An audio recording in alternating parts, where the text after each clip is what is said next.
Number 1, ইতিবাচকভাবে কথা বলুন। আপনি যখন কারোর সাথে কথা বলবেন তখন ইতিবাচকভাবে কথা বলুন। মানুষ কখনোই নেতিবাচক কথা শুনতে চায় না, তাই কথার মধ্যে ইতিবাচকতা রাখুন। এমন কোনো কথা বলবেন না যাতে সামনের মানুষটি কষ্ট পায়। কেউ যদি আপনার সাথে মনের দুঃখ শেয়ার করেন বা কোনো পরামর্শ চায়, তাহলে তাকে নিরুৎসাহিত না করে উৎসাহিত করুন।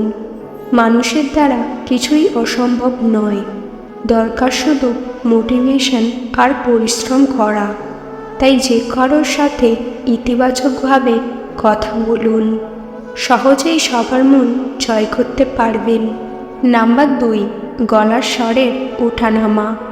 গানের ক্ষেত্রে যেমন সুরের ওঠানামা খুবই গুরুত্বপূর্ণ বিষয়, তেমনি কথা বলার সময় গলার স্বরের ওঠানামা খুবই গুরুত্বপূর্ণ বিষয়। সবার সাথে সব পরিস্থিতিতে একই স্বরে কথা বলা যায় না। কখনো গলার স্বর নিচু, কখনো উঁচু গলায় কথা বলা উচিত। কণ্ঠস্বরের সঠিক ওঠানামা প্রয়োগ করলে আপনি সবার মন সহজেই জয় করতে পারবেন।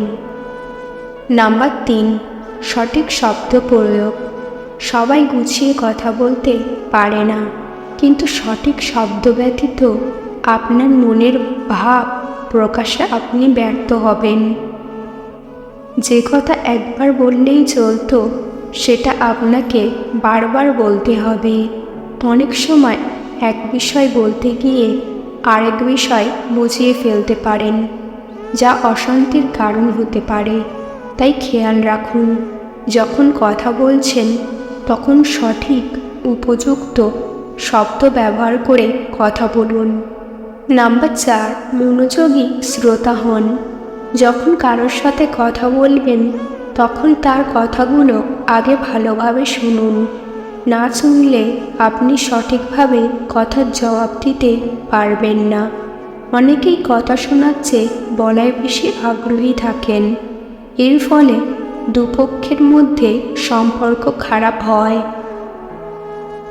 যার সাথে কথা বলছেন সে আপনার সাথে কথা বলায় আগ্রহী হারিয়ে ফেলে। এটা কখনোই করবেন না।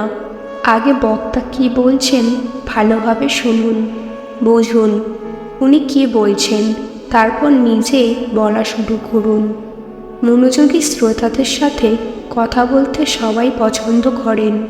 কথার মাঝে বাধা দেবেন না। এভাবে কথা বললে যে কেউ ইমপ্রেস হবেন আপনার প্রতি। নাম্বার 5, আবেগ প্রকাশ করুন। আমরা সৃষ্টি সেরা মানুষ। একমাত্র আমরাই নিজেদের আবেগ যথাযথভাবে প্রকাশ করতে পারি। কথা বলার সময় ভাবলেশহীন রোবটের মতো কথা বলবেন না। এতে করে অপর ব্যক্তি কথা বলার আগ্রহ হারিয়ে ফেলবেন। যদি দুঃখের কথা শোনেন তাহলে দুঃখী ভাব কথাবার্তায় এবং অভিব্যক্তি দিয়ে প্রকাশ করুন। খুশি হলে সেটাও লুকাবেন না। নিজের অঙ্গভঙ্গি দিয়ে নিজের মনের ভাব যথাযথভাবে প্রকাশ করুন।